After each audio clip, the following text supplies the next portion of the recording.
কার বিধানে, রাজনীতি করবো কার বিধানে, অর্থনীতি চালাবো কার বিধানে, সব যেদিন আমরা আল্লাহর বিধানে করবো তখনই আমি হবো খাঁটি মুসলিম। নাহলে আপনি কোনো ক্ষেত্রে মুনাফিক, কোথাও মুশরিক, কোথাও তাগুত, কোথাও কাফের হয়ে যাবেন। আল্লাহ তুমি আমাদের খাঁটি মুসলিম হিসেবে কবুল করো, সঠিক ঈমান নিয়ে যেন কবরে যেতে পারে সেই তৌফিক তুমি দান করো। আচ্ছা, কয়েকটা জিজ্ঞাসা আসছে, পাকা চুল তুলে ফেলা যাবে কি? জি না। রাসূল বলছেন যতগুলি চুল পাকবে আল্লাহ ততগুলি কিয়ামতের মাঠে তাকে নূর দান করবে। হ্যাঁ, পাকা চুল উঠাবেন না।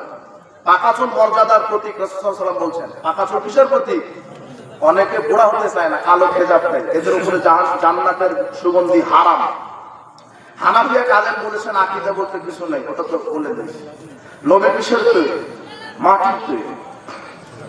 একজন বক্তা বলেছেন নবী মাটির তৈরি বললে বউ তালাক হবে। রাসূল বলছেন কেউ যদি কাউকে কোনো কথা বলে সে যদি ওটা না হয় সে ওটা নিজেই হোক। আপনি যদি কাউকে কাফের বলেন, আপনি যদি কাফের না হন তাহলে যে বলেছে সে কি কাফের। তো এই যেটা বলেছে ওর বউ তো তালাক হয়ে গেছে, আবার নতুন করতে হবে। গোলাগুলি করলে ওদের ঈমান চলে যায়। হ্যাঁ, আবার তওবা, আবার ঈমান আনে, তাহলে বউ আবার বিবাহ করেছে না এই খবর নিতে হবে। শয়তান হওয়ার আগে শয়তানকে কোন শয়তান ধরেছিল? ইসলামে আলেমদের মধ্যে এত পার্থক্য কেন?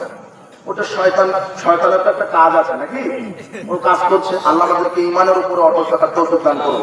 সুবহানাল্লাহি ওয়া বিহামদিহি, আশহাদু আল্লা ইলাহা ইল্লা আনতা, আস্তাগফিরুকা ওয়া আতুবু ইলাইক। আসসালামু আলাইকুম ওয়া রাহমাতুল্লাহি ওয়া বারাকাতুহু।